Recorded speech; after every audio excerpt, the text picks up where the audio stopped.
This Steve Jones Show podcast is now loading.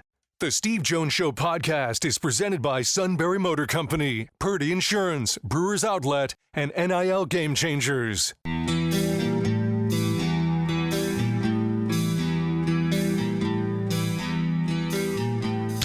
Bringing you an in-depth look at Penn State sports and more. This is the Steve Jones Show on News Radio 1070 WKOK.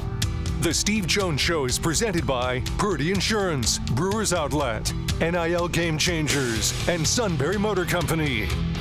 Now from the Sunbury Motor Studio, here's Steve Jones. We welcome everyone to the show today. This half hour brought to you by Sunbury Motors, 4th Street in Sunbury, Sunbury Motors Kia. Routes 11 and 15 in Hummel's Wharf and online at sunburymotors.com. Auto, home, life, business, boat, motorcycle, RV. You have a multitude of insurance needs, and they can handle them all. Sometimes it's bundles. Sometimes it's just going over state lines. We're allowed to save you money. They'll update policies. Customer service means everything to them because they happen to be terrific people that are great pros. And don't forget about the, so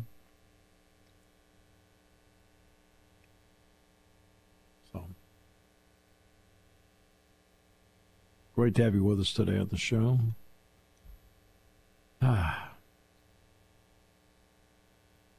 Hope you're doing well today, Todd. I'm doing okay. Good. Okay, so we're going to talk a lot about Willie Mays. Rickwood Field last night. Birmingham. Cardinals played the Giants. And Reggie Jackson. Steve, we have Bob on the phone. Oh, Bob's on now? Oh, okay. Yeah. I don't get any order on this stuff. I just kind of sit there and... Okay, good. We'll get to that in a second then. First of all, Bob, welcome to the show. It's great to have you with us. Yeah, great to be here, Steve. Okay, so let's get into the great Willie Mays and talk about his career, his impact on the game. And I want to talk about how smart the man was as a player. When you have done all your research about him and so forth, what really stuck out to you about him? I mean, just such a pure player. You know, the guys that played with him and knew him well says, he didn't really need any, coaching or instruction. He was just, a natural. Was always, his head was always on a swivel, they said, knowing where to run. I never hit the cutoff man because he always just threw it. You didn't need the cutoff man. But, as guys said, talk about, the typical 5-tool player, but he was the best at all 5 tools. The best of the best runner, best arm, best, hitter, best power, and whatnot. So, but just a ball player's ball player. Yeah, and it was an interesting era for him. And we talk about what the Dodgers did in Los Angeles. What did he do to get the people in San Francisco excited about Major League Baseball? Yeah, and you're talking about the biggest star in the game, comes to your town, and they well, we're talking about what Vin Scully did with the transistor radio and with the Dodger fans. It was, hey, let's go to Cold Candlestick Park and go watch Willie Mays play. I mean, that place was a nightmare for players. It was so cold. I mean, you have to bring, heavy jackets in the summertime, and with the wind howling and everything else. I can't imagine how many home runs he would have hit if he was playing at a different ballpark. Easily would have been over 700. Yeah, it was also an interesting time for him to play there in the late 50s and through the 60s. And Alvin Dark at one point had been his manager.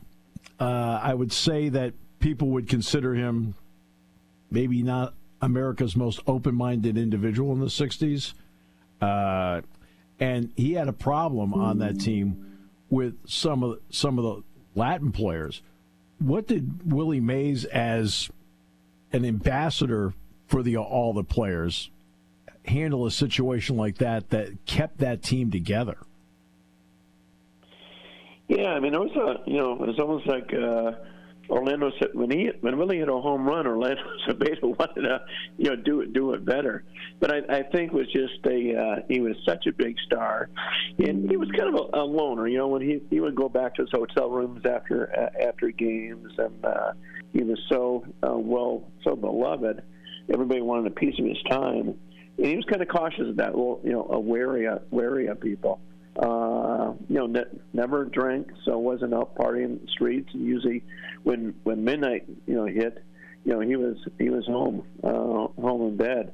But yeah, just at a time, and there was a lot more black players in the game then than today.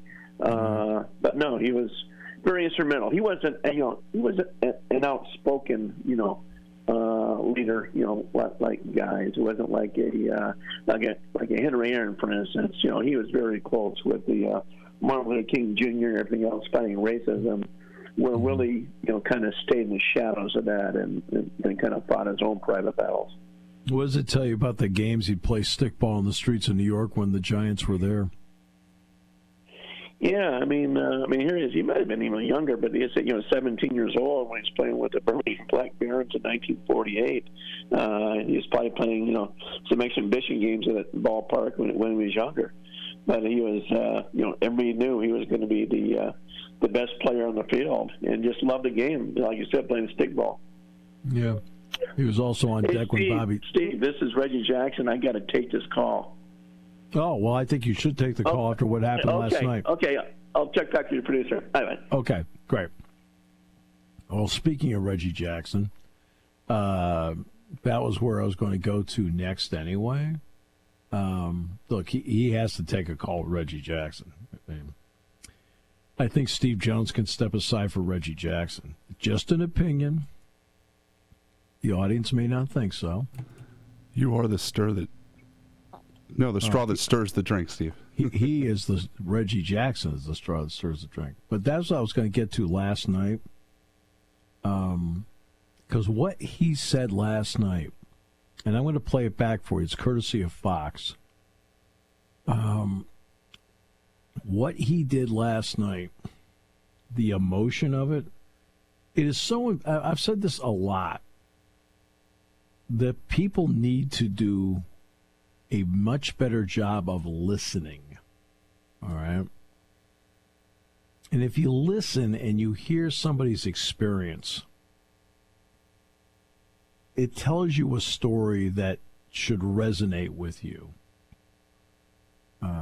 And last night, Reggie Jackson did exactly that in this moment with Alex Rodriguez. And Alex Rodriguez opens up by asking just an open-ended, benign question, which is also a great way to always start an interview, right? Just to get a feel for the subject and what they're thinking. And Alex Rodriguez did that last night, which then opened the door for Reggie Jackson to talk about his experience playing in the Kansas City A's organization in Birmingham at Rickwood Field. Reggie, the baton has been passed for over a century here. We've been talking earlier about if it wasn't for the Willie Mays, the Jackie Robinson, the Reggie Jacksons, the three of us wouldn't have an opportunity to play. How emotional is it for you to come back to a play that you played with one of the greatest teams around? Alex, when people ask me a question like that, it's like coming back here is not easy. The racism that I played here, when I played here, the difficulty of going through different places where we traveled. Fortunately, I had a manager and I had players on the team that helped me get through it. But I wouldn't wish it on anybody. People said to me today, I spoke, and they said, you think you're a better person? You think you won when you played here in Concord? I said, I would never want to do it again.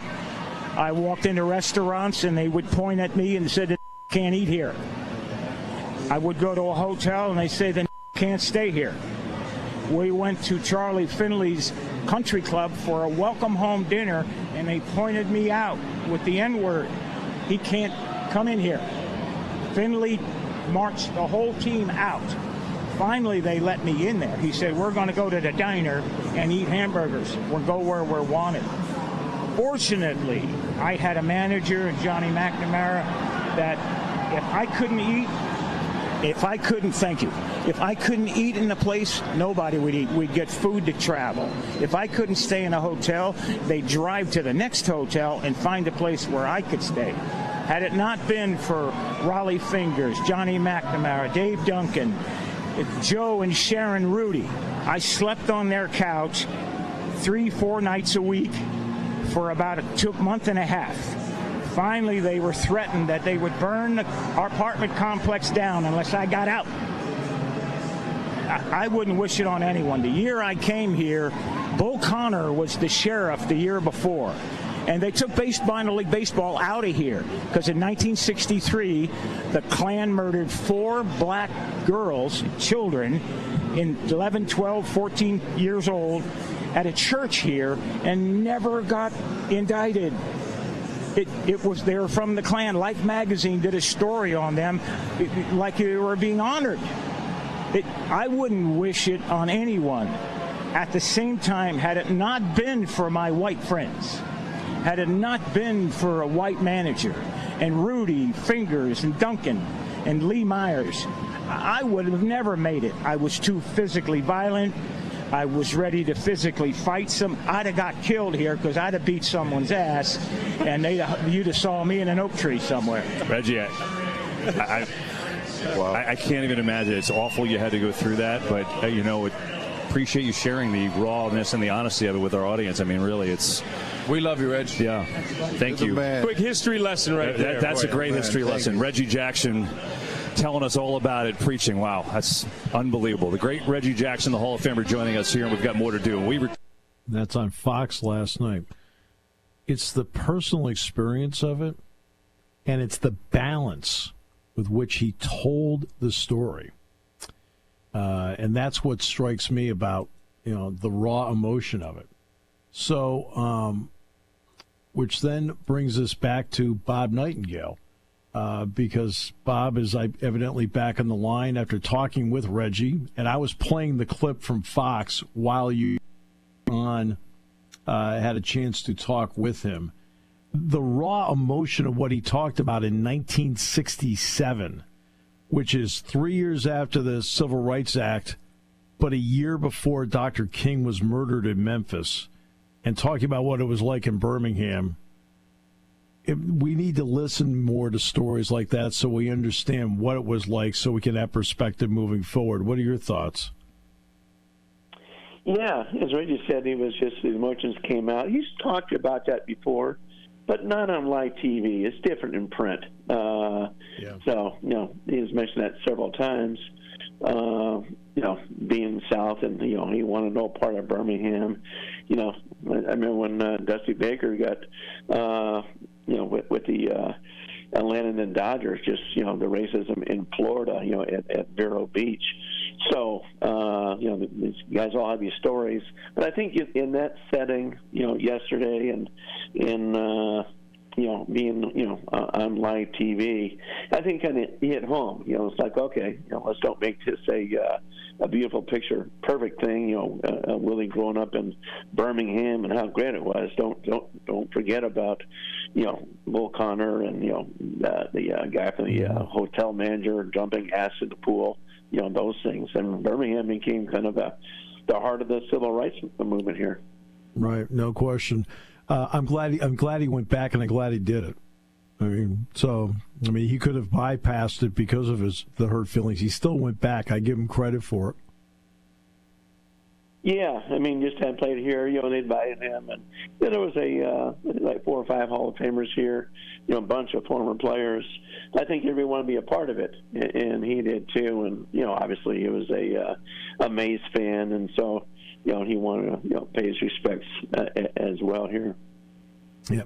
So let me ask you about where we are with this season right now. The Yankees just went through a series with Baltimore, won the first game. Aaron Judge got hit in the left hand by a pitch. And then the Orioles won the next two, including 17-5.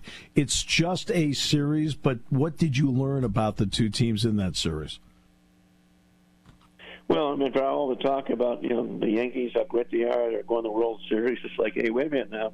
Let's don't forget about the Orioles, who have the most, the greatest collection of young talent in all of baseball. I mean, they've had so many injuries. I think they've had 4 pitchers on them at the ninth in the last 17 days. It's amazing what they've done, but they still have so much depth at the minor leagues, so they can go get some more pitching help. So now it should be these two teams will line up for a collision course in the ALCS. I still think Baltimore could be the team to beat. I mean, they won the division easily, last year. I picked them to win the World Series this year. So, the Yankees are good. They have more star power, but as far as young talent and maybe a more balanced team, better look at Baltimore. What do you think the impact of Mookie Betts' injury is for the Dodgers? Well, it's huge. As much money as they put in that team is so top star, heavy. I mean, after the first 5 hitters, it's a massive drop off. Mookie means everything to that team. I mean, people talk about Ohtani, like, wait a minute now. Mm-hmm. Here's a guy who never played shortstop at the major league level, and now he's playing for a championship team. A team that's in first place, leadoff guy. He makes that team go. He's had a couple of rocky Septembers in the past. I think just worn down. So who knows? Maybe it's a little bit of a blessing in disguise to get some time off before he comes back. But he means everything to that team. I mean, no one is more important to the Dodgers than Mookie Betts. Yeah, without question. The Phillies have been going along at a decent pace for the most part. Everybody hits a little rut in the road. They get Turner back, but JT is out for them. Marsh has been out for them. How do you view them at this point? Yeah, I mean, I still think you need another outfielder. Could use another, bullpen arm too. Very good team. The only thing that scares you a little bit is they're streaky.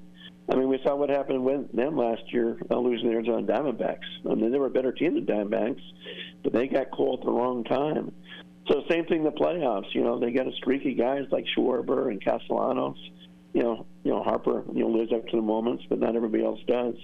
If the 3 big guys stay pitching-wise, stay healthy with Suarez, Wheeler, Nola, then they should be just fine. They really should. And but yeah, it'll be interesting because they same thing. They expect anything short of a World Series to be a bitter disappointment for them. And normally when people sit down, they talk baseball. Let's talk about the Yankees. Let's talk about the Dodgers. Obvious. Not many people say, hey, let's talk about the Mariners. Bob, the Mariners are sitting there in first place, right? They're not quite to 600 baseball, but what's the vibe around that team right now? Well, they can pitch very deep in pitching, and remember now, just a couple years ago when the Astros won the World Series, the team that scared them to death, was the Seattle Mariners. Seattle Mariners could have swept that series. They could have been, World Series champions. You worry about their offense some, but teams don't slug away the World Series. They pitch away the World Series. So if they get in the playoffs, I think the last team anybody wants to face. I don't care if the Orioles, the Yankees, or whoever. Cleveland's got some nice pitching too, and better offense. But that dominant pitching that just scares teams to death, and they should be in the postseason. I mean, this could be the end of the Astros' reign here, as far back as they are. And Texas having their problems too, but Seattle has got to be the team to beat in that division. Kansas City and Cleveland in the Central, along with the Twins. I mean, you got 3 teams there that all are over 500 right now, with Cleveland setting the pace. What's made the National League Central so much more intriguing as a division? Well, the American League Central. The Twins, Twins probably have the most, the best lineup, the best overall team, but they've been so hurt. And they're a better team now, of course, with Royce Lewis back and Byron Buxton. Correa's having a strong season.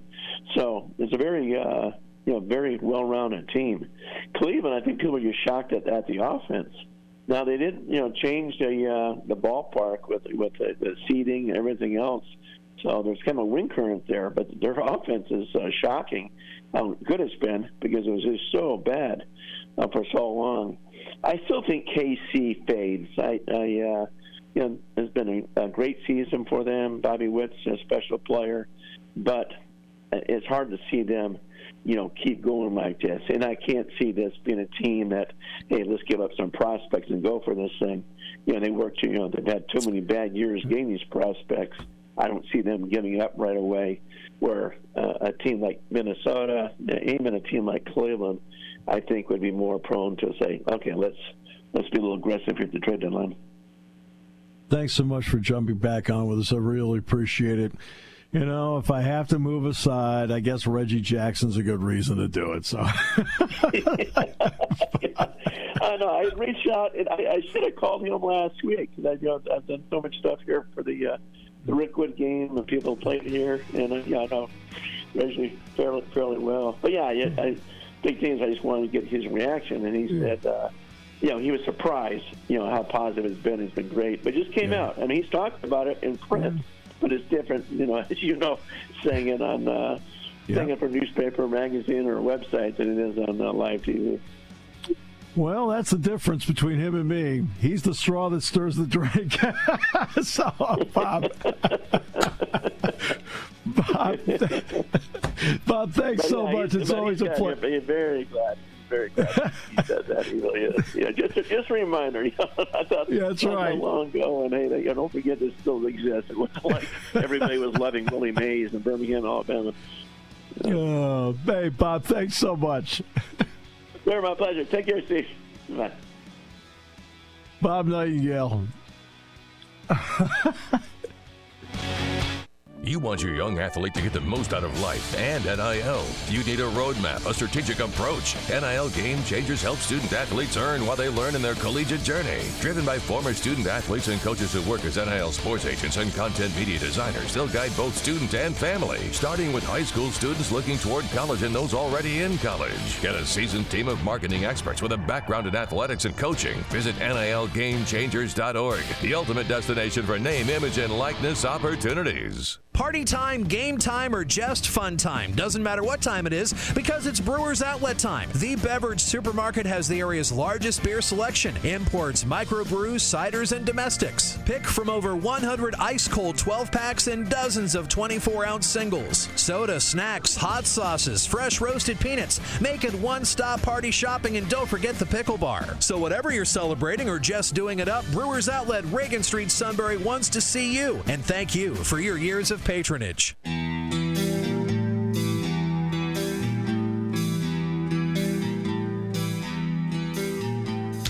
Bringing you an in-depth look at Penn State sports and more. This is the Steve Jones Show on News Radio 1070 WKOK. The Steve Jones Show is presented by Sunbury Motor Company, Purdy Insurance, Brewers Outlet, and NIL Game Changers.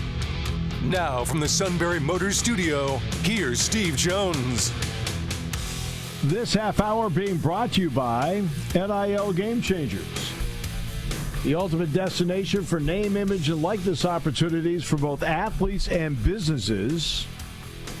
Start your journey today. Go with the pros. NILGameChangers.org. Great to have you with us on the show today. Gary Matthews, former Willie Mays teammate, to join us, and the raw emotion of Reggie Jackson. I think that what's been great about it is, in talking with Bob Nightengale, is the positive reaction that Reggie Jackson has to that game. Did not watch the game, but I was listening to the game. I had a speaking engagement in Johnstown. And from a different point of view, I did get a kick out of it in listening. I was listening to the Cardinals broadcast. And it's not because of the game or the setting or anything like that. Or, because of the setting. But the Cardinals were talking about the great job Andre Palante is doing on the mound. They're into the 6th inning, whether he can do all 6 or not. Okay, mention that. Then they mentioned, they may take him out. So Pedro Pajes is going down to the bullpen now. He's going to help, catch one of the relief pitchers. And they even said, we're kind of glad he ran down. We weren't sure which one the Cardinal bullpen was. I thought that was pretty good. And then they were talking about, and we'll see what Ollie Marmol wants to do with the lineup and what he wants to do, whether he wants to keep Palante in there or not. And then then they talked about, hey, by the way, coming up starting on Saturday, I think it was, Jordan Hicks, former Cardinal, was going to be starting for the Giants, and that he was off to a really good start. And maybe had a couple of shaky starts lately, but for the most part has had a really good year with the Giants. So this isn't a 5-minute span as I'm listening, driving back. And what struck me about it was they're all former State College Spikes. Andre Palante was the pitcher of the year here one year. Paez was an outstanding catcher. I remember they drafted him out of Florida Atlantic, and he was terrific when he was here. Jordan Hicks was a starter on the 2016 team that won the New York Penn League Championship, firing at that point here 94 to 96 mile-per-hour fastballs. We now know he can get up over 100. But he was a starter here. He was Cardinals. He was a reliever. Now with the Giants, he's back to being a starter again. But he was a starting pitcher here. And, of course, Ollie Marmol managed the team for 2 years. So that's what struck me. In a 5-minute span, the only guys they talked about are guys that at one point played for the State College Spikes. I thought that was kind of cool. Jody McDonald's going to join us a little bit later as well. Looking forward to that. Because remember, Jody's dad, Joe McDonald, who, by the way, is 94 now, was with the Mets for a long time. And remember, Willie Mays ended his career with the New York Mets, including an appearance in the 73 World Series. And it was a little bit up and down at that point, but I want to get into Jody Mack about that as well. So, but there's been an important perspective on the part of everybody in talking about and dealing with all this at Rickwood Field, which was an important setting to have. And that's what I give baseball credit where credit is due. They've done a great job, a much better job of picking out these settings and the importance of it. Reggie Jackson, for example, played at Rickwood, but that was 1967. Right? And as I said to Bob Nightengale, I said, 1967 was 3 years after the Civil Rights Act. 1967 was 1 year before Dr. King was murdered. And it was still an awful time down there. And he was able to bring that out, and that's what was so important about that. I always feel that it is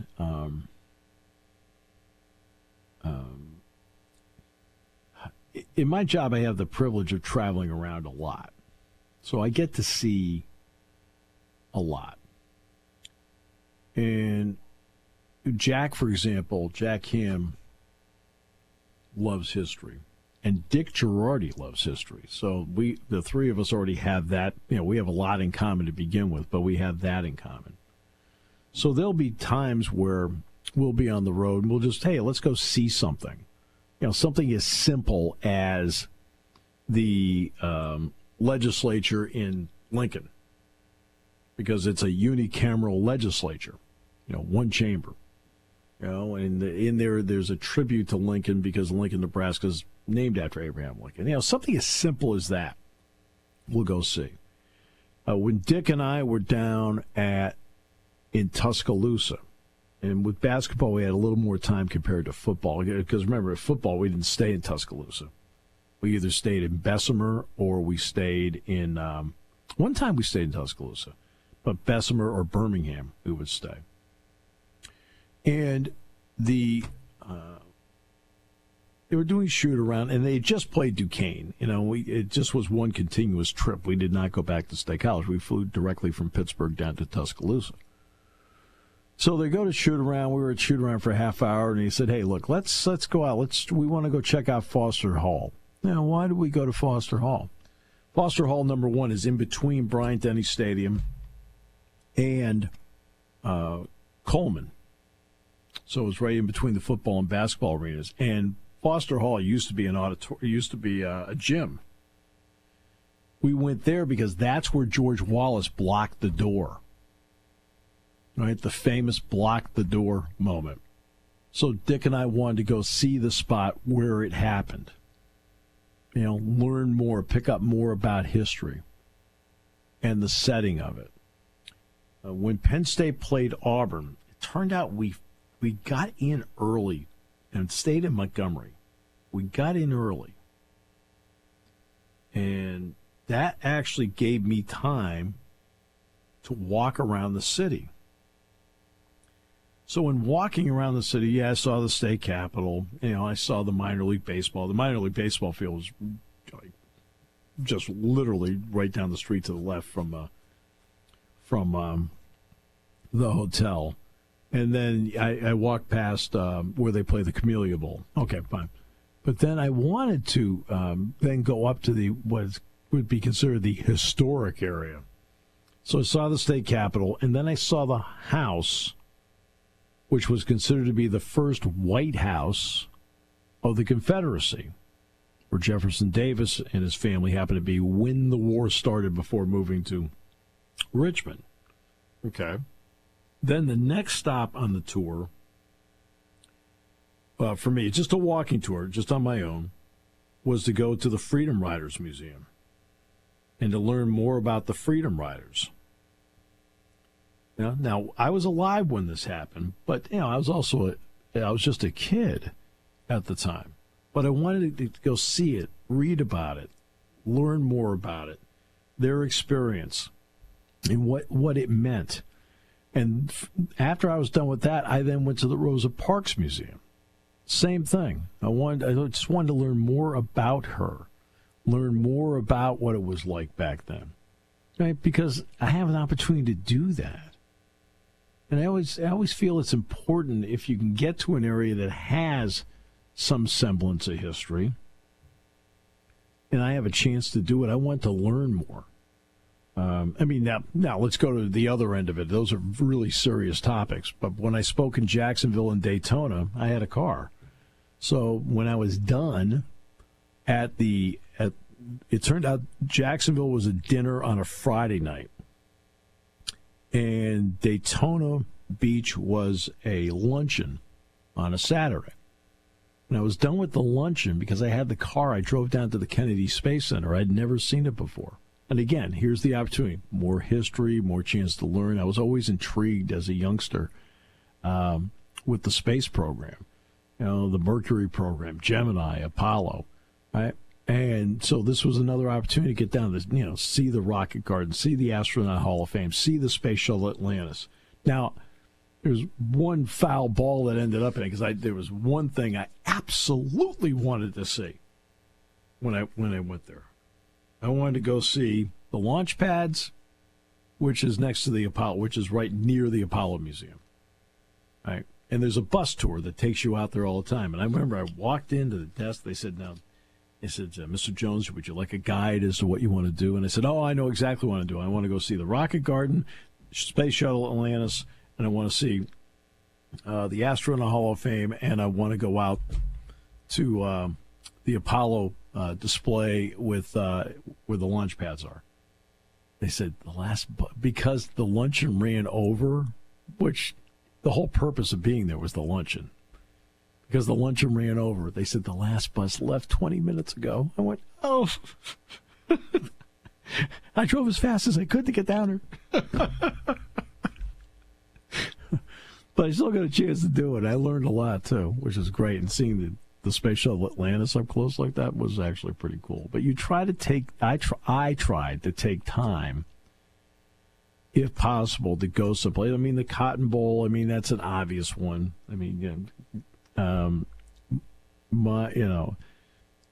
I did go to the spot where President Kennedy was killed. So, I mean, it was right there. I mean, I remember being there for the world-famous Ticket City Bowl, and we stayed in the Hyatt. Well, my room overlooked it. All right? My room overlooked it at the time. So that's why So, yes, I went there. In fact, Ronnie Moeller and I went over there together. I had been there before because we had played a basketball tournament. And this is how long ago the tournament was. It took place at Reunion Arena, which is no longer standing. They now play at American Airlines Arena. And I'd gone over there then. But, if I have a chance when I'm on the road, and I have an opportunity to go someplace and see it, something as benign as, hey, let's go to the French Quarter. We're in New Orleans. Okay. Things like that. Or something of history, something serious. And the Peach Bowl was another great example. The Peach Bowl, we go down to Atlanta, and Jack Ham and I go to practice, and we went on the team buses to practice. It was the easiest way to get in there without having to worry about security. Okay. When they were done, they took the players to Ebenezer Baptist Church, which was the church where Dr. King's father was the pastor. And I think Dr. King would have been, I don't know if he was the associate pastor, but his father was the pastor.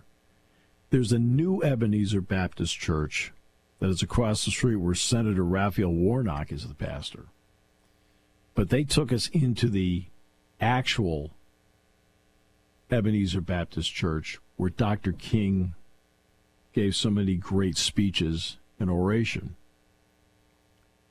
And to sit there and to listen to the history of it. And then they took us over to Dr. King and Coretta Scott King's gravesite. Again, just the opportunity just to learn more.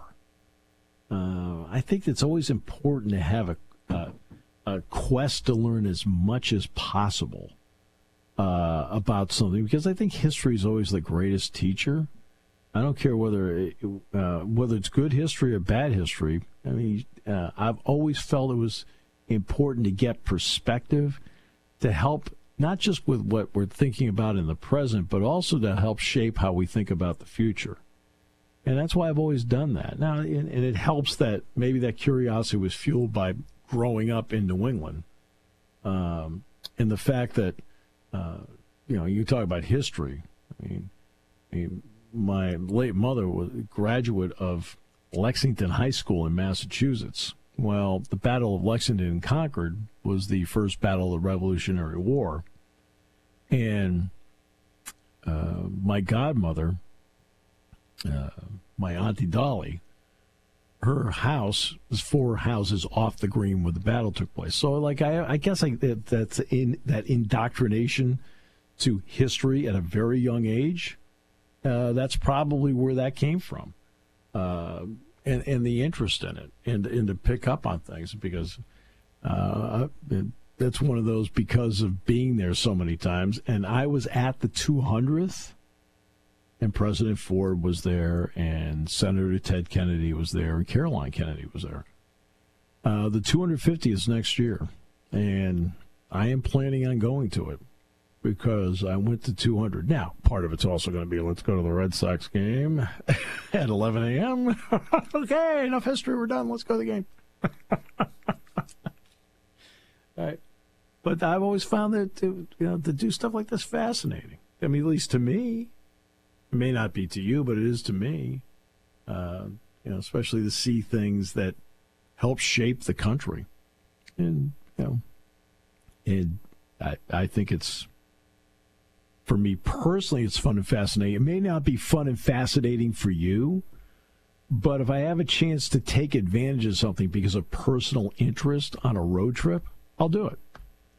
And I think that's an important part of this. I could just sit in the hotel and watch game shows all day, and I chose not to. So you do. Now, not every road trip's like that. I don't think there's been an educational trip I took to Champaign, Illinois. Let's see. Purdue, no. Indiana, no. Let's see. Now, Indianapolis, I went to the Indianapolis Motor Speedway. The suit is still mad about the fact that I have gone there and he has not. I saw the Daytona International Raceway. Oh, yeah, I'll go by stadiums. I'll do that, too. I'll go by stadiums. Right? Go over there, take a look at it. Like, hey, great. Sure, I'll do that. I mean, I didn't go into the Daytona International Raceway, but I drove up to it, and I went, hey, great. This is where it takes place. Wow, really cool. And we have to go back down there anyway. We are going back down November 20, I'm trying to think, 25, 26, Monday, Tuesday. Penn State's playing in the Daytona Classic down there. It's a Monday, Tuesday of Thanksgiving week, so I have to go back to Daytona. And the airport's right next to literally right next to the Speedway. But yeah, so I'll do stuff like that. And maybe it's just the curiosity of it, but I just want to learn.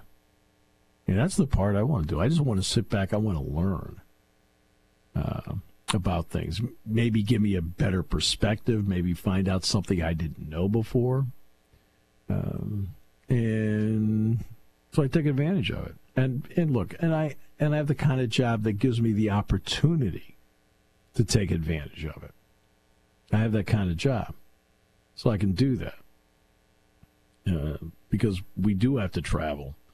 And there are spaces, especially in basketball, there are spaces where you can, we did the basketball tournament in Charleston. We saw all sorts of historical sites. Now, one thing that Dick Girardi did, because I remember doing the tournament in Charleston, I had to go to Michigan State. That tournament's always Thanksgiving, Black Friday, off day Saturday, play Sunday.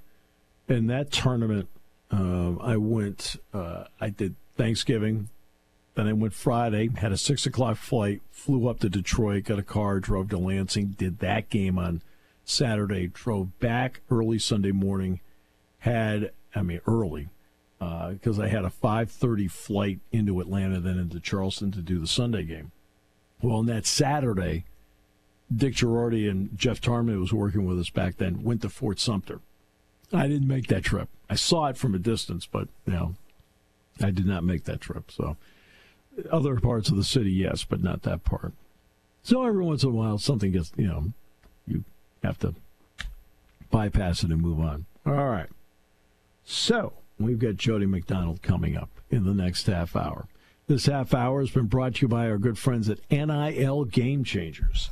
Okay? The ultimate destination for name, image, and likeness opportunities for both athletes and businesses. Visit NILGameChangers.org to start your journey today. Great journey indeed. And, thanks for listening to my ramblings in this half hour about places I've been and about the learning curve of it, because it's been a week where, history has come up and people have talked about it, so I thought I'd add to it. But thanks for listening to the ramblings. Okay, Steve, you can shut up now. Get a guest on. We'll do that next half hour on News Radio 1070 WKOK. There's something to be said about a sale with a handshake, a service technician who really knows what he's doing. They can explain it in English what the problem is. There's nothing better than having that friend you could trust in the area. That's Sunbury Motors, where you get selection, knowledgeable salespeople, and prices that fit your budget, and more important, that friend you can trust. Welcome to Sunbury Motors, Kia, Ford, and Hyundai. You could shop other dealers and compare prices, but at Sunbury Motors, you get their lowest price promise. They research the current used vehicle market and guarantee their used car prices are the lowest. If you find a lower price, Sunbury Motors will beat it. 3 dealers all in one. See their full new and pre-owned inventory at sunburymotors.com. Pick out a vehicle you like and schedule your test drive online. Follow them on Facebook. Sunbury Motors Ford and Hyundai, North 4th Street, Sunbury, and Sunbury Motors Kia, routes 11 and 15 in Hummel's Wharf.